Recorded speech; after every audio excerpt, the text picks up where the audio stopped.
بسم الله الرحمن الرحيم الحمد لله رب العالمين والصلاة والسلام على إمام المرسلين وخاتم النبيين سيدنا حبيبنا محمد بن عبد الله وعلى آله وصحبه ومن والاه ودعا بدعوته إلى يوم الدين وبعد السلام عليكم ورحمة الله وبركاته. Notre hadith de séjour a été rapporté par Othman bin Affan et dont voici le contenu du hadith.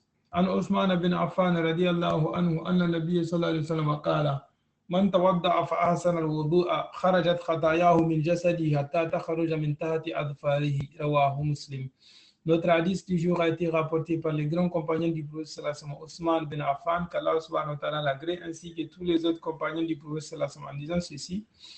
Le prophète a dit: Man tawadda'a fa ahsana al-wudu'a kharajat khatayahu min jasadihi hatta takhruja min tahti adfarihi. C'est lui qui fait ses ablutions et les fait de manière parfaite. Ses péchés sortent de son corps jusqu'à sortir dessous ses ongles.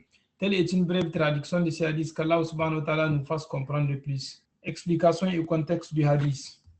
Ce hadith souligne l'importance de l'excellence dans l'accomplissement des actes d'adoration. Ici, les ablutions, le wudu. Le prophète précise que le pardon des péchés n'est pas lié à une simple application d'eau, mais à une pratique appliquée et soignée parfaite.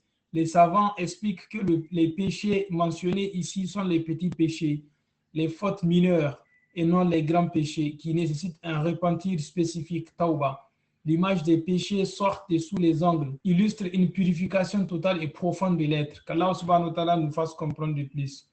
Je prie notre Seigneur qu'il nous mette ainsi parmi ses meilleurs serviteurs qui écoutent les paroles et travaillent avec le meilleur d'entre elles. Là où nous avons dit juste et correct, qu'il nous l'agrée, et là où nous avons fait erreur, qu'il nous les pardonne.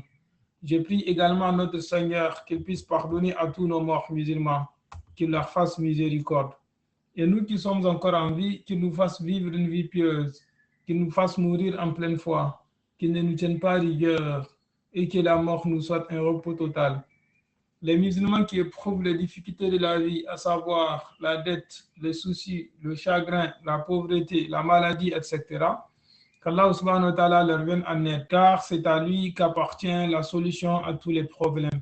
Je prie enfin notre Seigneur, le très haut, le très miséricordieux, de nous faire demeurer sur la sunna de notre très cher prophète sallallahu alayhi wa sallam, qu'il nous préserve de l'hérésie, c'est-à-dire la bid'a, qu'il nous conforme davantage à ce qu'il aime et agrée, qu'il pardonne tous nos péchés, qu'il nous engloutisse dans sa miséricorde infinie, ici-bas et dans l'au-delà, dans la facilité. Subhanaka Allahumma bihamdika ashhadu an la ilaha illa anta astaghfiruka wa atubu ilayka. Assalamu alaykum wa rahmatullahi wa barakatuh.